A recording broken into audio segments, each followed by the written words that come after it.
Hello everyone, Priyanka's ডায়েরির আরও একটা নতুন পাতায় তোমাদের সবাইকে ওয়েলকাম। সকাল 6টার থেকে কিন্তু রান্নার তোড়জোড় শুরু হয়ে যাচ্ছে।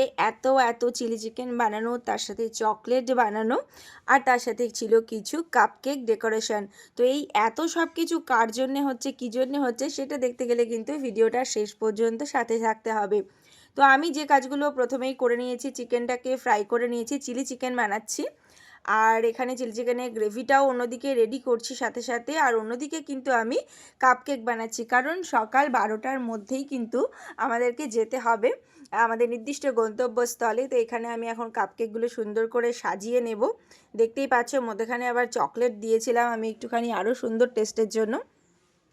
তো খুব সিম্পলের মধ্যে খুব সুন্দর কিউট কিছু ডেকোরেশন করার চেষ্টা করেছি। এই যে দেখতেই পাচ্ছ তোমরা। আর এই সব কিছু এত তোড়জোড় সবটাই কিন্তু ছেলের জন্য, কারণ ওর স্কুলে ছিল ফুড ফেস্টিভ্যাল। তো সেই জন্যে ওর এবং ওর এক বন্ধু দুজনা মিলে ওরা স্টল দিয়েছিল। তো বন্ধুটা চাউমিন বানিয়ে এনেছিল, আর আমি এদিকে দিয়েছিলাম চিলি চিকেন আর কাপকেক বানিয়ে। তো সেটাই সুন্দর করে ওদেরকে আমরা সাপোর্ট করলাম। বাড়ি থেকে সুন্দর করে সব কিছু গুছিয়ে এখানে দিয়েছি। তারপরে কিন্তু এবারে ওদের দায়িত্ব সুন্দর করে সবটা সার্ভ করা। তো এখানে দেখো স্কুলে উদ্বোধন হলো, স্যার প্রধান শিক্ষককে সবাই উদ্বোধন করে নিল ফুল দিয়ে। তারপর এখানে তো জোর কদমে এবার শুরু হয়ে গেছে খাওয়া দাওয়া কেনাকাটা।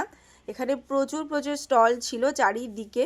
আর সবথেকে অবাক কাণ্ড যে স্যারেরাও অবাক হয়ে গেছে যে এই অনুষ্ঠানটা যে এত সাড়া পাওয়া যাবে, আর মাত্র 1-1.5 ঘন্টার মধ্যেই যে সমস্ত খাবার শেষ হয়ে যাবে সেটা কেউ আশাই করেনি। প্রথমবার বলে সবাই ভাবলো, অল্প অল্প করে খাবার বানিয়ে নিয়ে গেছিলাম, আইডিয়া ছিল না যে কতটা কি হবে।